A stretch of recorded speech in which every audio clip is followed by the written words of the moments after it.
#Tina there is no accountability, यानी कोई जिम्मेदारी नहीं। सोशल मीडिया पर राहुल गांधी ने एक ट्रेंड शुरू किया है। सरकार के खिलाफ लगातार आरोप लगा रहे हैं कि सरकार अपनी जिम्मेदारी नहीं ले रही है, चाहे वो दूषित हवा, पानी, दूध, नकली पेट्रोल, पनीर या फिर प्लेन और ट्रेन हादसे के साथ हो या फिर वोट चोरी हो। राहुल गांधी के इस ट्रेंड के बाद गुजरात में कांग्रेस ने वोट चोरी का आरोप लगाया है, जिस पर एक बार फिर से राहुल गांधी ने सरकार को घेर लिया है।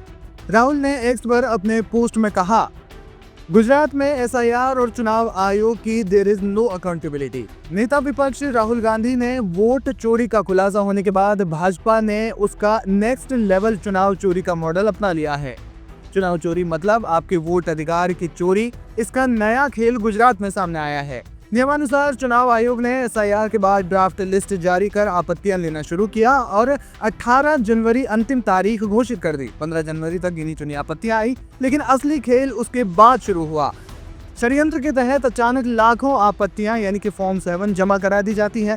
कल जब चुनाव आयोग द्वारा जारी 12 लाखों आपत्तियों में विशेष जाति वर्ग क्षेत्र को निशाना बनाने के लिए नियमों को ताक पर रखकर एक ही व्यक्ति के नाम से दर्जनों आपत्तियां दर्ज कराई जाती हैं, जिनमें नाम किसी का, हस्ताक्षर किसी के और चुनाव आयोग एक मूक दर्शक बना रहता है। जब मुख्य विपक्षी दल पत्र लिखकर आपत्तियों की जानकारी मांगता है तो उसे जवाब नहीं दिया जाता, जिससे वोट चोरी साफ जाहिर होती है, क्योंकि चुनाव आयोग अपनी जिम्मेदारी एवं जवाबदेही दोनों को सत्ता के कदमों में गिरवी रख चुका है। लेकिन चुनाव आयोग भले ही अपनी जिम्मेदारी से भागे, मगर हम चुनाव आयोग को भारत के लोकतंत्र और जनता के अधिकार से खिलवाड़ नहीं करने देंगे। उन्होंने कहा कि एक व्यक्ति एक वोट के संवैधानिक अधिकार को सुरक्षित रखने के लिए सड़क से सदन तक लड़ेंगे और जब तक एक व्यक्ति का अधिकार भी खतरे में होगा तब तक शांत नहीं बैठेंगे। इसके अलावा एक और पोस्ट किया गया है जिसमें उन्होंने कहा कि जहां जहां एसआईआर वहां वहां वोट चोरी। गुजरात में एसआईआर के नाम पर जो कुछ किया जा रहा है वो किसी भी तरह की प्रशासनिक प्रक्रिया नहीं है, कि सुनियोजित, संगठित और रणनीतिक वोट चोरी है। सबसे चौंकाने वाली और खतरनाक बात यह है कि एक ही नाम से हजारों हजार आपत्तियां दर्ज कराई गई है। चुन चुनकर खास वर्गों और कांग्रेस समर्थक बूथों के वोट काटे गए हैं। जहां बीजेपी को हार दिखती है वहां मतदाता ही इस सिस्टम से गायब कर दिए जाते हैं। यही पैटर्न आलंद में दिखा, यही राजौरा में हुआ और अब वही ब्लूप्रिंट गुजरात, राजस्थान और हर उस राज्य में लागू किया जा रहा है जहां एसआईआर थोपा गया है। इस पोस्ट में यह भी लिखा गया है कि एसआईआर को एक व्यक्ति एक वोट के संवैधानिक अधिकार को खत्म करने के हथियार में बदल दिया गया है, ताकि जनता नहीं बीजेपी तय करे कि सत्ता में कौन रहेगा। और सबसे गंभीर सच्चाई ये है कि चुनाव आयोग अब लोकतंत्र का रक्षक नहीं बल्कि इस वोट चोरी की साजिश का मुख्य सहभागी बन चुका है। सुनिए इस मामले पर समाजवादी पार्टी के नेता अखिलेश यादव ने क्या कुछ कहा। एसआईआर लगातार और एसआईआर से जुड़ी हुई खबरें लगातार हम लोगों को सुनने को मिल रही हैं। एसआईआर का जो मूल मकसद था और जो हम लोगों ने पहले दिन जब अनाउंस हुआ है एसआईआर, जो प्रेस कॉन्फ्रेंस की गई, वो यही कहा गया था कि एसआईआर के बाद वोटर लिस्ट में कोई भी कमी नहीं छूटेगी।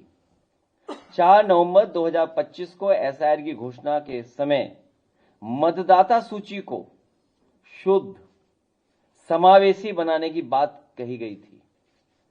और इधर हम लोगों को देखने को मिला कि जो टर्म्स यूज कर रहा था इलेक्शन कमीशन के, मैपिंग या टेक्नोलॉजी का सहारा लेकर के वो वोटर लिस्ट को एकदम ठीक बनाएंगे और कोई भी वोटर छूटेगा नहीं।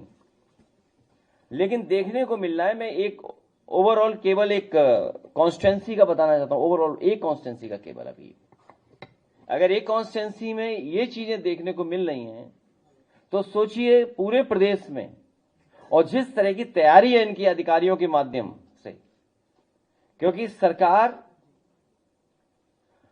अधिकारियों से मिलकर के, और क्योंकि इलेक्शन कमीशन भी निष्पक्ष नहीं है, जो कॉन्स्टिट्यूशनल बॉडी है उसकी जिम्मेदारी बनती है कि इस समय पर जहां भेदभाव हो रहा हो, जहां कई बार ऐसी घटनाएं मिल रही जहां पर सरकार अपनी मनमर्जी से काम करा लेती है।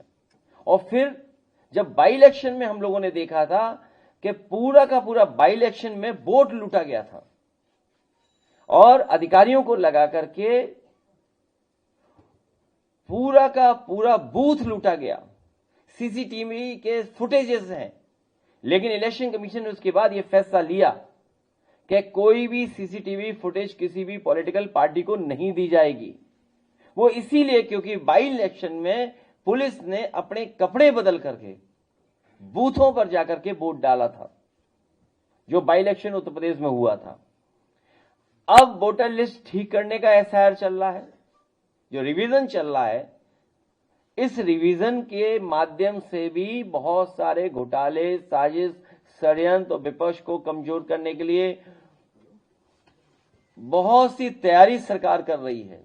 सरकार मतलब बीजेपी।